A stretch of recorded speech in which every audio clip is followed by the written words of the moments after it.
मेरा नाम रोहिणी है। मैं एक मिडिल क्लास फैमिली से बिलोंग करती थी। मेरे 2 भाई थे और मेरे माता पिता। मेरी पढ़ाई पूरी होते ही मेरे घर एक बहुत अच्छा रिश्ता आया था। मेरे माता पिता ने उस रिश्ते के लिए हाँ कर दी और इसी तरह से मेरी शादी कर दी गई। मेरी शादी एक अमीर लड़की से हुई थी। लड़का देखने में बहुत खूबसूरत था और उसका परिवार भी नहीं था। वो लड़का अकेला रहता था। उसका बहुत बड़ा घर था। बिजनेस भी बहुत अच्छा था। यही सब बातें देखते हुए मेरे पिताजी ने मेरी शादी उस लड़के से कर दी थी। मेरे पति का नाम आयुष था। आयुष मुझे बहुत प्यार करते थे और मैं भी आयुष से बहुत प्यार किया करती थी। शादी के 5 महीने बाद ही आयुष को हार्ट अटैक आया और उसके बाद उनकी मौत हो गई। आयुष की मौत के बाद मैं बहुत टूट गई थी। मुझे नहीं पता था कि मेरे साथ ऐसा हो जाएगा। मैं आयुष के साथ बहुत खुश रहती थी। अभी तक मेरे पास कोई औलाद भी नहीं थी। इससे पहले ही आयुष मुझे छोड़कर चले गए थे। आयुष के मरने के बाद मेरे माता पिता का कहना था कि वो मुझे अपने साथ अपने घर ले जाएंगे। मेरे घर में मेरी 2 भाभियां भी थीं। आजकल के ज़माने के बारे में मुझे अच्छे तरीके से पता है। मैं नहीं चाहती थी कि मैं विधवा बनकर उस घर में जाऊं और मेरे भैया और भाभियां मुझे बुरा समझें। इसी तरह से मैं भरी जवानी में विधवा हो गई थी। लोगों ने मुझसे कहा कि तुम्हें दूसरी शादी कर लेनी चाहिए, लेकिन मैं दूसरी शादी करने पर भी तैयार नहीं थी। मेरे पहले पति के घर में कोई नहीं था और उनका घर भी बहुत बड़ा था। मुझे उस घर में इज्जत मान सम्मान सब कुछ मिला था। मैं डरती थी कि कहीं जाकर मेरी जिंदगी सुधरने के बजाय खराब न हो जाए, इसलिए मैं दूसरी शादी भी नहीं करना चाहती थी और ना ही अपने मायके वापस जाना चाहती थी। मेरा मानना था कि मुझे अपने पति के घर में ही रहना है। घर बहुत बड़ा था, इसलिए मुझे घर में बहुत डर लगता था। रात को जब कुत्ते भौंकते थे तो मेरा दिल बैठ जाता था। मुझे ऐसा लगता था जैसे मेरा दिल बैठ रहा है। मैं पहले से ही डरपोक नहीं थी, बल्कि जिस दिन से आयुष की मृत्यु हुई थी उसी दिन से मुझे डर लगना शुरू हो गया था। हर छोटी से छोटी चीज़ से मुझे डर लगता था। रात मेरी ऐसे ही डर के साथ साथ गुजर जाती थी। न जाने ये डर मेरी ज़िंदगी से कब निकलेगा। यही सोचते सोचते मुझे सारी रात हो जाती थी। दिन भी ऐसे ही गुजर जाता था। मेरे पति का कारोबार बहुत अच्छा था, इसलिए मुझे भी कमाने की कोई ज़रूरत नहीं थी। काफ़ी सारा पैसा था जो मुझ अकेली के लिए काफ़ी था।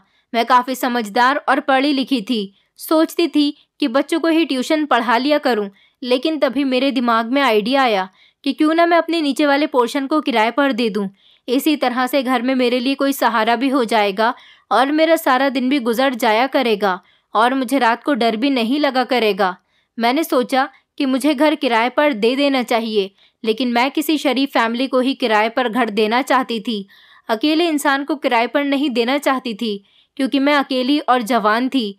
आस पड़ोस के लोगों से मैं कम ही बातचीत किया करती थी, लेकिन जबकि मुझे किराएदार के बारे में बताना था, इसलिए मैंने आस पड़ोस में जाकर सभी से ये बात कह दी थी कि मुझे किराएदार की ज़रूरत है, लेकिन मेरी शर्त यही रहेगी कि मुझे एक शरीफ फैमिली की ज़रूरत है। मैं अकेले इंसान को अपना घर किराए पर नहीं दे सकती थी। इसी तरह से मुझे घर में रहने के लिए लोगों का सहारा भी मिल जाता और महीने में थोड़े बहुत पैसे भी घर में आ जाते। मेरा इतना ही कहने की देर थी कि 2 दिन के बाद ही मेरे दरवाजे पर दस्तक हुई। सुबह का टाइम था और दरवाजे की बेल बज रही थी। मैं दरवाज़ा खोलने गई तो ये देखकर हैरान रह गई कि बाहर एक बूढ़ी औरत और एक जवान लड़का खड़ा हुआ था। मैंने उन दोनों को ड्राइंग रूम में लाकर बैठा दिया और उनसे पूछा कि मैं आप दोनों को नहीं जानती हूँ, आप कहाँ से आए हैं, कौन हो? तभी वो लड़का कहने लगा कि आप किराए पर मकान देना चाहती हैं, हम इसी सिलसिले में आपके पास आए हैं।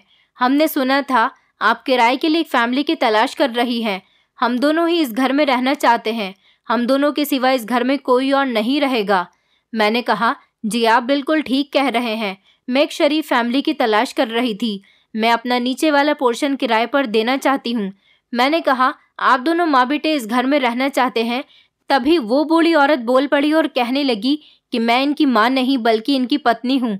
ये सुनकर तो मैं हैरानी रह गई थी। न जाने इस लड़के ने इस औरत में क्या देखा था। वो लड़का देखने में बहुत खूबसूरत था और उसका नाम सुरेश था, और वो बूढ़ी औरत, उसका नाम रजनी था।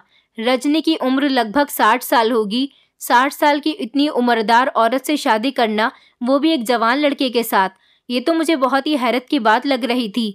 मैंने कहा, सॉरी, अगर मेरी वजह से आपको किसी बात का बुरा लगा हो तो। मुझे नहीं पता था कि आप दोनों पति पत्नी हैं।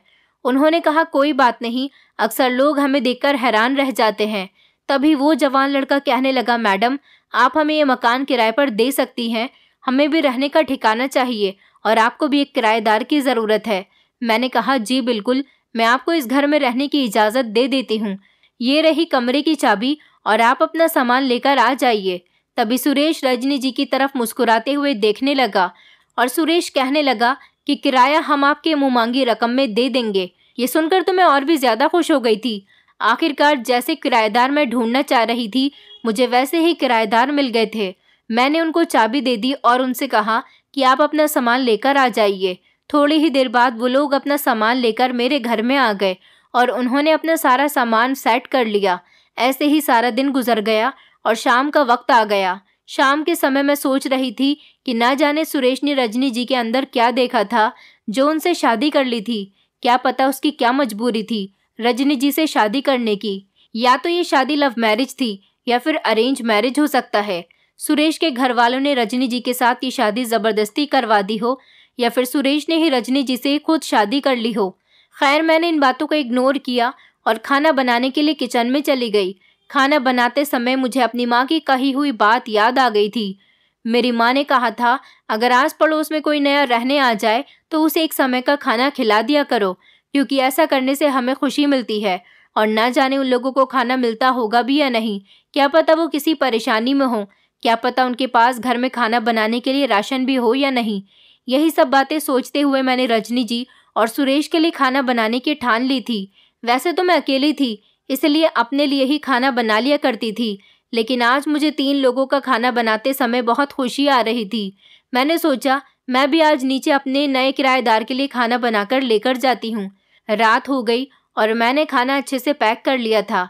जैसे ही मैं नीचे गई और मैंने जाते ही दरवाजे पर दस्तक दी तो अंदर से किसी ने दरवाज़ा नहीं खोला।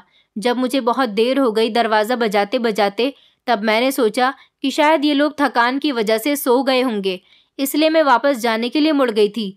तभी अचानक दरवाज़ा खुला और सुरेश दरवाजे पर खड़ा हुआ था। सुरेश ने कहा, अरे रोहिणी जी, आप यहाँ क्या कर रही हैं? उसने मेरे हाथ में खाना देखा तो कहने लगा, रोहिणी जी, आपको खाना लाने की क्या ज़रूरत थी? रजनी किचन में खाना ही बना रही है। मैंने कहा, कोई बात नहीं, ये तो मेरा फ़र्ज़ बनता है। आप मेरे लिए आज मेहमान हैं, इसलिए मैं आपके लिए खाना बनाकर लाई हूँ। कल से तो हमें एक ही साथ एक ही घर में परिवार की तरह रहना है। मैंने सुरेश से कहा, रजनी जी कहाँ हैं? ये कहते हुए मैं किचन की तरफ जाने लगी। तभी अचानक मेरे सामने सुरेश आकर खड़ा हो गया और कहने लगा, अरे वो रजनी, उसके सर में बहुत तेज़ दर्द हो रहा था, वो तो अपने कमरे में लेटकर सो चुकी है। मैंने कहा, अभी तो वो किचन में खाना बना रही थी। कहने लगा, नहीं नहीं, खाना बनाते समय उसके सर में बहुत तेज़ दर्द होने लगा और वो जाकर लेट गई। उसको नींद आ गई होगी। अगर मैं उसको आधी नींद में उठा दूंगा तो उसके सर में और भी ज़्यादा दर्द हो जाएगा।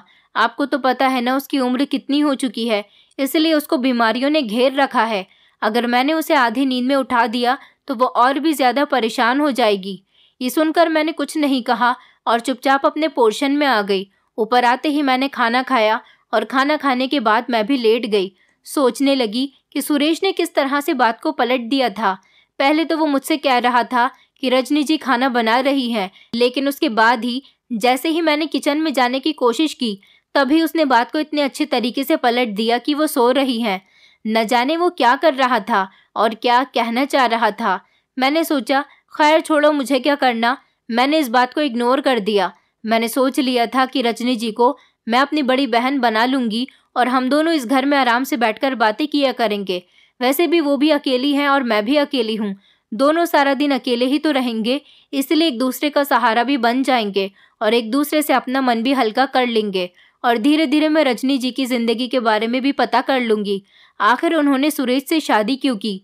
मैं सोच रही थी कि रजनी जी मेरे पास थैंक यू बोलने के लिए ज़रूर आएंगी, क्योंकि मैं उनको खाना देकर आई थी, इसलिए उनका फ़र्ज़ बनता था कि वो मुझे थैंक यू कहें। कुछ लोग तो ऐसे होते हैं जो किसी से कुछ तोहफ़ा लेने के बाद उनको थैंक यू किए बिना उनको सुकून नहीं मिलता, लेकिन मेरा ये अंदाज़ा बिल्कुल गलत निकला था। रात का काफ़ी समय हो चुका था और अभी तक रजनी जी मेरे पास थैंक यू कहने के लिए नहीं आई थी। मैंने सोचा कि कोई बात नहीं, सुबह जब मैं उनसे मिलूंगी तो शायद वो मुझे थैंक यू बोल दें। मुझे थैंक यू की ज़रूरत नहीं थी, लेकिन मैं रजनी जी से बातें करना चाहती थी।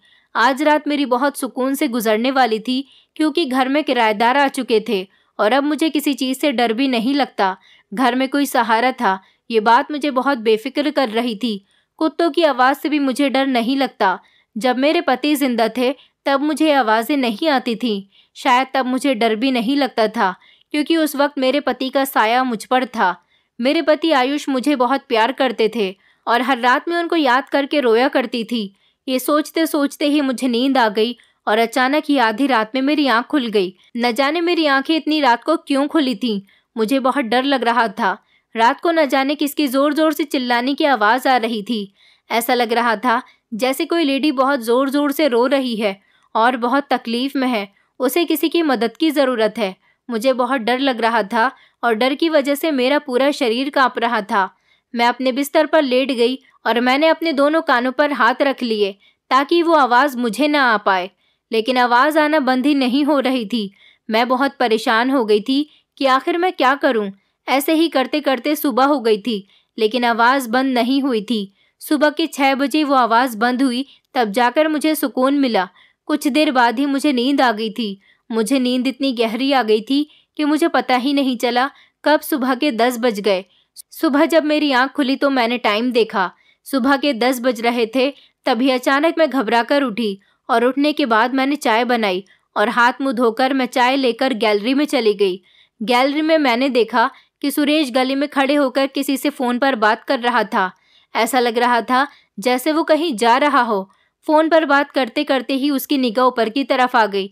उसने जब मुझे देखा तो वो मुझे देखकर मुस्कुराने लगा। उसके बाद ही वो वहाँ से चला गया। शायद वो ऑफिस गया होगा। उसका हुलिया तो यही बता रहा था कि वो किसी काम पर जा रहा था। मैंने सोचा कि रजनी जी से बात करने का मेरे पास ये अच्छा मौका है, क्योंकि जब से वो घर में आई थी एक बार भी मेरी उनसे मुलाकात नहीं हुई थी। मैं उनसे बैठकर बातें करना चाहती थी, लेकिन वो तो मुझसे मिलना ही नहीं चाह रही थी। मैंने सोचा कि जल्दी से फ्री हो जाती हूँ और जाकर रजनी जी के पास बैठ जाती हूँ। जल्दी जल्दी मैंने अपने सारे काम किए और नीचे वाले पोर्शन में चली गई। जब मैं नीचे गई तो सुरेश वहाँ पर मौजूद नहीं था। लग रहा था जैसे वो काम पर ही चला गया है।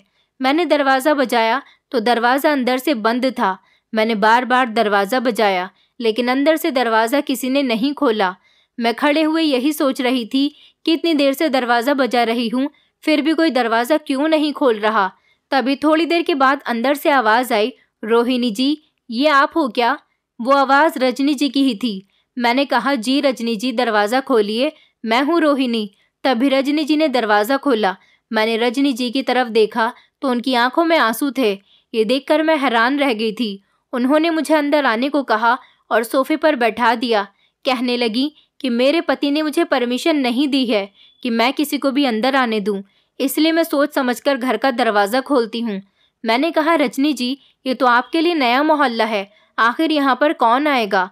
तो वो मुझसे कहने लगी कि आपको नहीं पता मेरी ज़िंदगी किस मोड़ पर चल रही है। वो मुझे बहुत परेशान लग रही थी। मैंने कहा, रजनी जी, आपकी आंखों में आंसू है, इसका मतलब आप रो रही हैं। कहने लगी, जी मैं आपको अपनी कहानी क्या बताऊं, मैं बहुत परेशान हूं। मैंने कहा, आप मुझे अपने बारे में सब कुछ बता सकती हैं। तो वो कहने लगी कि मेरा पति मुझे पसंद नहीं करता, क्योंकि वो कम उम्र का है, इसलिए वो चाहता है कि उसी के टाइप की लड़की उसे मिलनी चाहिए थी, लेकिन वो मुझे पसंद नहीं करता। मैं बहुत ज़्यादा एज की हूँ और उसके हिसाब से अच्छी भी नहीं लगती। मुझे उन पर बहुत तरस आ रहा था। वो बेचारी बहुत परेशान लग रही थी। उन्होंने मुझे बताया कि मुझे ऐसा लगता है कि मेरे पति का किसी के साथ अफेयर चल रहा है। वो मुझे धोखा दे रहा है। वो ना जाने किससे फ़ोन पर बातें करता रहता है। अगर मैं उससे इस बारे में पूछती हूँ तो वो मुझे अपशब्द बोल देता है और कभी कभी तो मुझ पर हाथ भी उठा देते हैं। मैंने कहा, रजनी जी, आप ठीक तो हो ना? रजनी जी कहने लगी, हाँ, कहने को तो मैं बिल्कुल ठीक हूँ। मेरे पास दुनिया की हर चीज़ मौजूद है, रुपया, पैसा, कपड़े, जूते, दुनिया की हर चीज़ मेरे पास है, लेकिन मेरे पास वो खुशी नहीं है जो एक औरत को चाहिए होती है। रजनी जी की बातें सुनकर मुझे और भी ज़्यादा दुख होने लगा था। मैंने कहा, रजनी जी, आप ये बताइए मैं आपके लिए क्या कर सकती हूँ? मुझे बताइए, मैं आपकी मदद करना चाहती हूँ। वो मुझसे कहने लगी, मेरी मदद तो मेरे सगों ने नहीं की, तो आप मेरी मदद कैसे कर सकती हो? मेरा पति कभी भी मुझे छोड़ने की धमकी दे देता है। मेरा अपना इस दुनिया में कोई नहीं है। अब ये बताओ, मेरी इतनी उम्र आ गई है, मैं अपने पति को छोड़कर कहाँ जाऊंगी? कौन मुझे अपनाएगा? बस मैं आपसे ये चाहती हूँ कि आप मेरे लिए प्रार्थना कर दिया करो और मुझे कुछ नहीं चाहिए। मैंने कहा, रजनी जी, मैं आपकी छोटी बहन की तरह हूँ, आप मुझे हर बात बता सकती हो और क्यों नहीं, मैं हमेशा आपके लिए प्रार्थना करूंगी। ये कहकर मैं मुड़कर जाने लगी थी, तभी रजनी जी ने मुझे आवाज़ दी, रोहिणी, तुम किसी को ये बात मत बताना और मेरे पति को तो बिल्कुल भी मत बताना।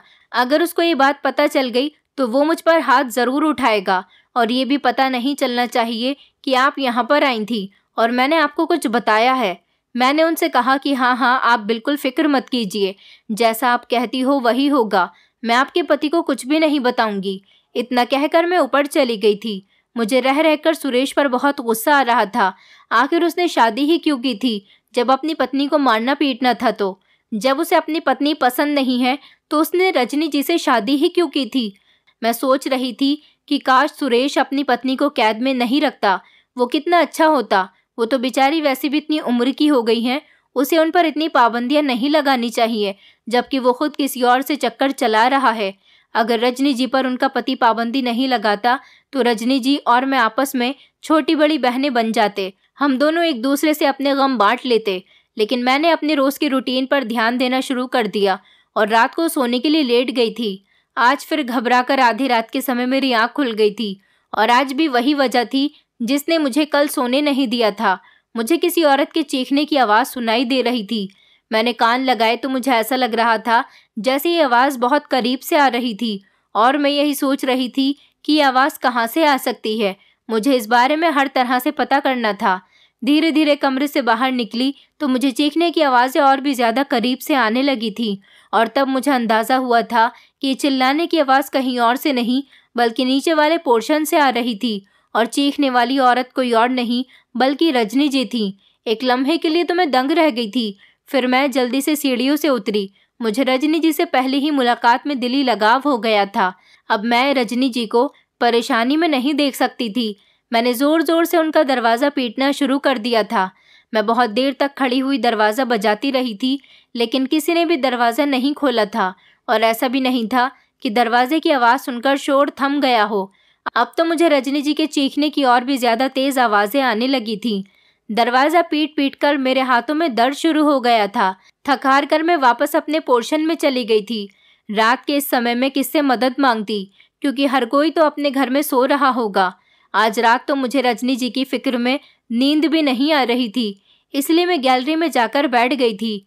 टाइम देखा तो सुबह के 5 बज रहे थे और मैंने सोच लिया था कि जैसे ही मैं सुरेश को जाते हुए देखूंगी तभी रोक लूंगी। सुबह के 7 बज रहे थे और दूध वाला दरवाजे पर आया।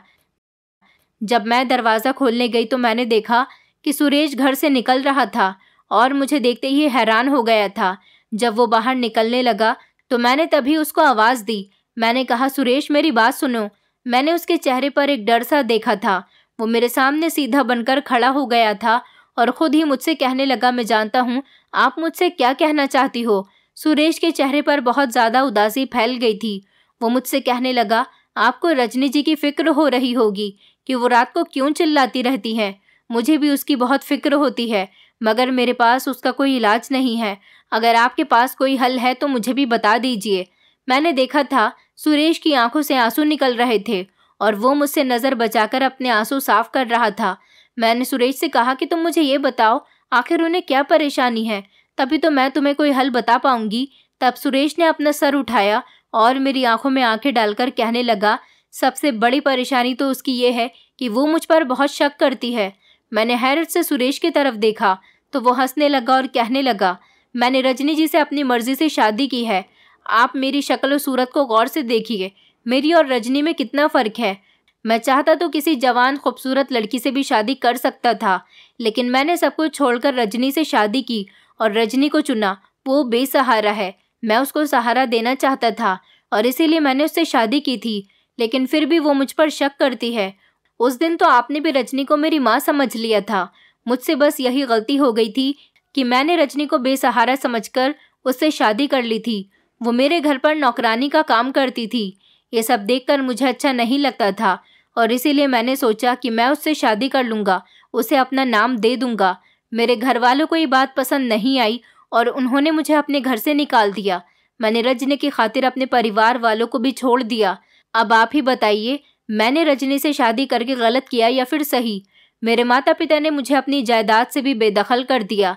रजनी की खातिर मैंने बहुत सारी परेशानियां झेली हैं। मैं रजनी को हर हाल में खुश देखना चाहता हूँ, बस वो मुझे यही कहकर लड़ती रहती है कि मेरा किसी और से अफेयर चल रहा है और मैं चोरी चुपके उससे फ़ोन पर बात भी करता हूँ। 2 साल पहले ही मेरे माता पिता ने मेरा रिश्ता एक बहुत ही अमीर परिवार में लगा दिया था। वो लड़की बहुत खूबसूरत थी, उसके साथ मेरी सगाई भी हो चुकी थी। वो मेरे माता पिता के दोस्त की बेटी थी।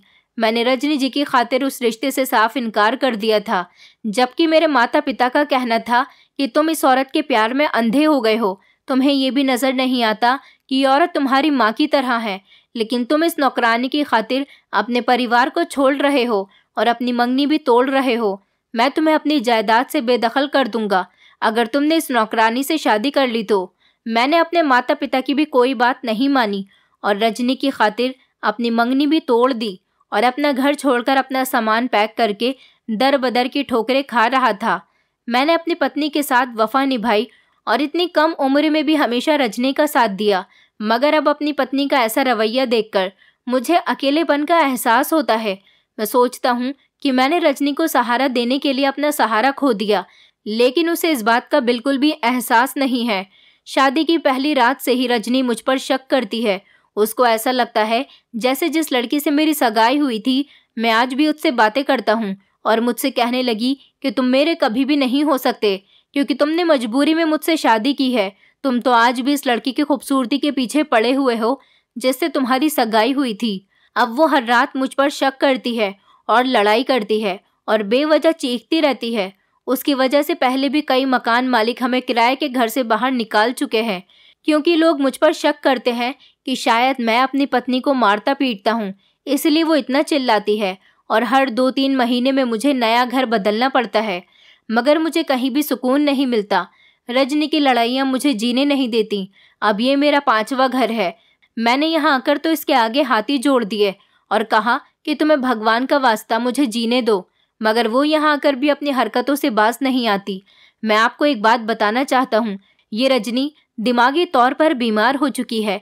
उम्र के साथ साथ इसका दिमाग भी खराब होने लगा है। मैं इसका इलाज भी करवा रहा हूँ। रजनी लोगों पर कभी कभी हमला भी कर देती है, इसलिए मैं इसको घर से बाहर नहीं निकलने देता हूँ और कह देता हूँ कि किसी को भी घर में मत आने देना। ये सारी बातें सुनकर तो मेरे होश उड़ गए थे। सुरेश की बातें सुनकर तो मुझे ऐसा लग रहा था जैसे वो सच कह रहा है। तभी मैं उससे कहने लगी कि मैं आपसे एक रिक्वेस्ट करती हूँ। वो मुझसे कहने लगा कि हाँ बताइए। मैंने कहा, आप रजनी जी को घर में बंद करके मत जाया करो। मैं उससे बात करने की कोशिश करूँगी, हो सकता है उसकी हालत में कुछ सुधार आ जाए। ये बात सुनकर तो सुरेश परेशान हो गया था। वो कहने लगा, आप ये सब इसीलिए कह रही हैं क्योंकि अभी तक आपने उसकी हालत नहीं देखी। जब उसे गुस्सा आता है तो वो इस कदर खूंखार हो जाती है कि मेरे लिए उसे संभालना बहुत मुश्किल हो जाता है। मैं ऑफिस में होता हूँ और अगर पीछे से उसने आप पर हमला कर दिया तो उसका कसूरवार कौन होगा? हो सकता है वो आपको बहुत ज़्यादा नुकसान पहुँचा दे, इसलिए मुझे आपसे इस काम के लिए माफ़ी मांगनी पड़ रही है। मैं ये सब नहीं कर सकता। मैंने कहा, अगर रजनी जी ने मुझे नुकसान पहुँचाया तो मैं आपको कसूरवार नहीं ठहराऊंगी। मैं बस आपसे कहना चाहती हूँ कि आप उनको कैद मत रखो। सुरेश मेरी तरफ बहुत गौर से देखता रहा। फिर उसने अपनी जेब से चाबी निकाली और मुझे थमाकर कहने लगा कि ये रही दरवाजे की चाबी, आप होशियार रहना। जैसे ही आपको महसूस हो कि रजनी को गुस्सा आ रहा है तो फौरन ही घर से बाहर निकल जाना। मैंने अपना सिर हिला दिया तो सुरेश वहाँ से चला गया था। मैं यही सोच सोच कर परेशान हो रही थी कि आखिर सच क्या हो सकता है। दोनों ने ही मुझे अलग अलग बातें बताई थी। मैं अपने पोर्शन में आ गई थी और जल्दी जल्दी अपना काम करने के बाद जैसे ही फ्री हुई तो मैं चाबी लेकर नीचे रजनी जी के पोर्शन में चली गई थी। ताला खोलकर जैसे ही मैं नीचे वाले पोर्शन में दाखिल हुई, देखा तो रजनी जी सोफे पर बैठी हुई नजर आ रही थी। वो किसी गहरी सोच में गुम थी और रो रही थी, अपने आंसू पोंछ रही थी। मैंने दरवाज़ा हाथ से बजाया तो उन्हें इसकी भी आवाज़ नहीं आई। जब मैं उनके करीब गई और मैंने उन्हें आवाज़ लगाई तो वो घबराकर उछल गईं और अचानक ही खड़ी हो गईं। उनको देखकर तो मेरी जान ही निकल गई थी। उनको देखते ही मैं हंस पड़ी और वो हैरत से कहने लगी कि आप यहाँ कैसे आ गई। मैं कहने लगी, बस मैंने सोचा तुम भी अकेली हो और मैं भी अकेली हूँ, इसलिए मैं आपके पास बातें करने के लिए आ गई। रजनी जी मुझे देखकर रोने लगी और उठकर मेरे गले लग गई और रोते हुए मुझसे कहने लगी, मुझे रोने के लिए किसी के कंधे की तलाश थी जिस पर मैं सर रखकर रो सकती। मैंने कहा, रजनी जी, आपको रोने की कोई ज़रूरत नहीं है, आपकी छोटी बहन आपके पास है ना। आज मैं यहाँ आपसे बहुत ही ज़रूरी बात पूछने के लिए आई हूँ। मुझे ये बताओ कि रात के वक्त आप चीखने क्यों लग जाती हो। मैंने सुरेश की बातों पर भरोसा कर लिया था और बस मैं एक बार रजनी जी के मुंह से ही सारी बातें सुनना चाहती थी। मुझे तो ऐसा भी लग रहा था जैसे सुरेश ने मुझे कहीं पागल तो नहीं बना दिया। वो घबरा गई और कहने लगी, नहीं, मैं तो नहीं चीखती, मुझे क्या ज़रूरत है चीखने की। मैं तो अपनी ज़िंदगी में बहुत खुश हूँ। मेरे पति मेरा बहुत ख्याल रखते हैं। मैं रजनी जी की बातें सुनकर हैरान रह गई। उन्होंने आज सारी बात पलट दी थी। कल तो वो मुझसे कुछ और कह रही थी और आज कुछ और बोल रही हैं। फिर वो मुझसे कहने लगी, मुझे आपका भी घर देखना है। मैं चाहती हूँ कि आपने अपने पोर्शन की जिस तरह से सजावट की है, इसी तरह से मैं भी अपने पोर्शन को सजाना चाहती हूँ, ताकि जब मेरा पति घर आए तो उसे भी अच्छा लगे कि मैंने घर की किस तरह से सजावट की है। मैंने सर हिला दिया और कहने लगी, जी जी, आओ आप मेरे साथ चलो, मैं आपको अपना पोर्शन दिखाती हूँ। मैं रजनी जी को अपने साथ अपने वाले पोर्शन में ले गई थी, मगर मैं अभी तक रजनी जी के बदले हुए व्यवहार के बारे में सोच रही थी। हम दोनों ऊपर चले गए। रजनी जी ने मेरे सामने अपना हाथ आगे कर दिया था। उस पर जलने के निशान थे। मैं उनका हाथ देखकर अचानक डर गई थी। मैंने कहा, ये क्या हुआ? तो वो कहने लगी, कल मैंने आपसे जो बातें की थी, न जाने वो सारी बातें कैसे मेरे पति ने सुन ली थी। शायद उन्होंने कमरे में कोई चीज़ ऐसी लगा रखी है जिससे सारी बातें रिकॉर्ड की जा सकती हैं। वो मुझ पर बहुत कड़ी निगाह रखे हुए है, इसलिए मैंने नीचे तुमसे कहा था कि मैं बहुत खुश हूँ, जबकि ऐसा कुछ भी नहीं है। मेरा जवान पति मुझे रोज़ बहुत मारता है, इसलिए मैं रात को इतनी ज़ोर ज़ोर से चीखती हूँ। मेरा ये चिल्लाना बेवजह नहीं है। तुम अगर अपनी आंखों से देख लोगी कि मुझ पर क्या गुजरती है, ये देखकर तुम्हारे होश उड़ जाएंगे। अगर तुम्हें यकीन नहीं आता तो तुम मेरे कमरे में कैमरा लगवाकर देख सकती हो। मैं तो ऐसा कुछ भी नहीं कर सकती। अगर वो रिकॉर्डिंग तुम पुलिस स्टेशन जाकर दिखाओगी तो मेरे मुजरिम को सज़ा मिल जाएगी और मैं आज़ाद हो जाऊंगी। मैं कहने लगी, ठीक है, मैं कुछ न कुछ करती हूँ। सच कहूँ तो मैं इन दोनों पति पत्नी की बातों में फंसकर रह गई थी। पति अपनी पत्नी पर इल्ज़ाम लगाता था तो पत्नी अपने पति पर इल्ज़ाम लगाती थी। इन दोनों की बातों ने मुझे बहुत परेशान कर दिया था। मैं तो जिसकी भी बात सुनती थी, मुझे उसी की बात पर यकीन आ जाता था। इसलिए मुझे दोनों की बातें अपनी अपनी जगह ठीक लगती थी। दोनों ही मासूम लगने लगते थे।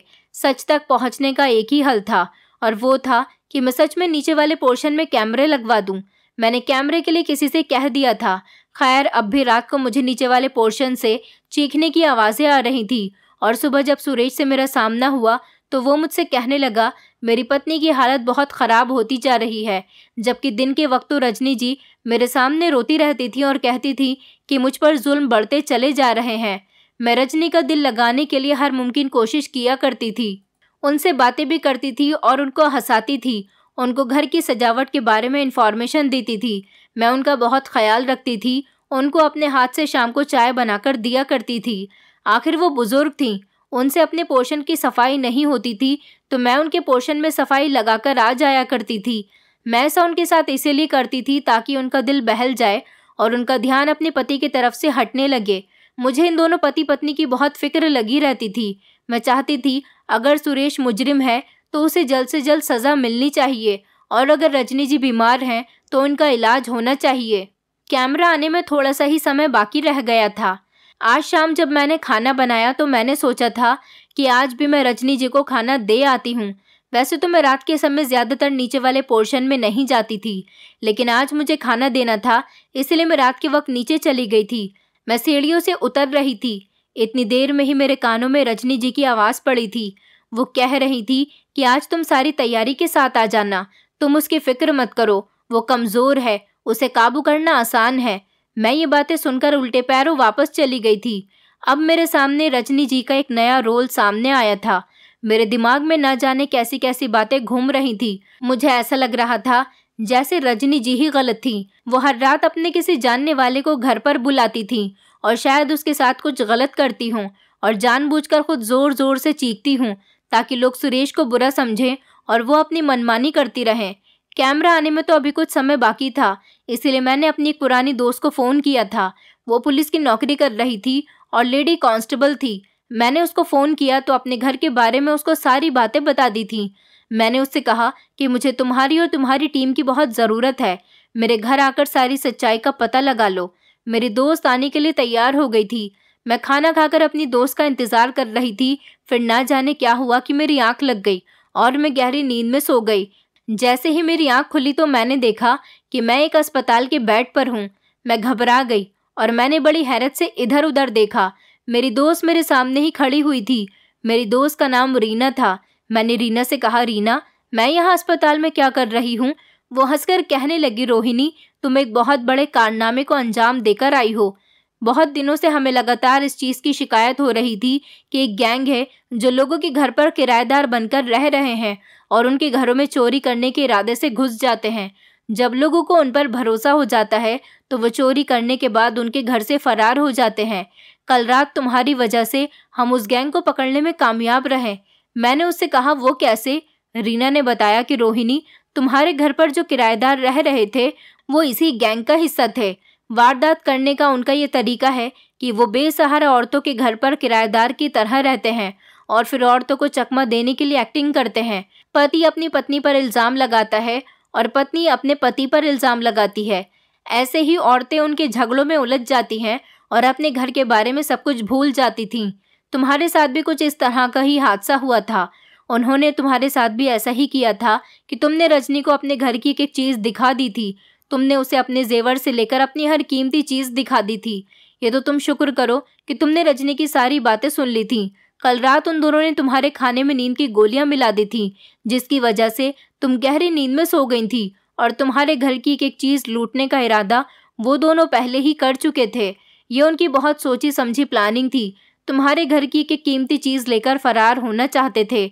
Washing machine, TV, AC, fridge, तुम्हारे जेवर और तुम्हारे कीमती कपड़े तक उन्होंने लेने का इरादा कर लिया था। हम मौके पर पहुंच गए और ऐसे ही हमने उन लोगों को दबोच लिया और जब हमने तुम्हारे कमरे में तुम्हें बेहोश देखा तो तुम्हें अस्पताल में भर्ती करा दिया। रीना की बातें सुनकर तो मेरा दिमाग खराब हो गया था। लोग दूसरों को लूटने के लिए न जाने किस हद तक एक्टिंग कर लेते हैं।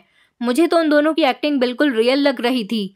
ऐसा लग ही नहीं रहा था कि उन दोनों ने मुझसे झूठ बोला था। ये तो भगवान का शुक्र था कि उसने मुझे बचा लिया। अब तो मुझे किराएदार रखने से भी डर लगने लगा था। इसी तरह मैं फिर से अकेली रह गई थी। वैसे भी बुरे लोगों से तन्हाई ही अच्छी थी। आजकल हम किसी पर भरोसा नहीं कर सकते, इसीलिए हम अकेले ही ठीक हैं। हमें दूसरों से ज़्यादा खुद पर भरोसा होना चाहिए। मेरे नसीब में अकेलापन ही लिखा है, इसलिए मैं अपने अकेलेपन के साथ ही बहुत खुश हूँ। मैं अब घर में गरीब बच्चों को ट्यूशन पढ़ाती हूँ। मैं उनसे पैसे भी नहीं लेती। सारा दिन वो बच्चे मेरे साथ मेरे घर में रहते हैं। रात को अपने अपने घरों को वापस लौट जाते हैं। उन बच्चों के साथ मेरा बहुत अच्छा वक्त गुजर जाता है। मुझे उन गरीब बच्चों को पढ़ाकर बहुत खुशी मिलती है। दोस्तों, उम्मीद करती हूँ आपको हमारी कहानी पसंद आई होगी। कहानी पसंद आई है तो वीडियो को लाइक करें, चैनल पर नए हैं तो चैनल को सब्सक्राइब करें और हाँ, नोटिफिकेशन बेल को ज़रूर दबाएं ताकि अगली अपडेट सबसे पहले आपको मिले।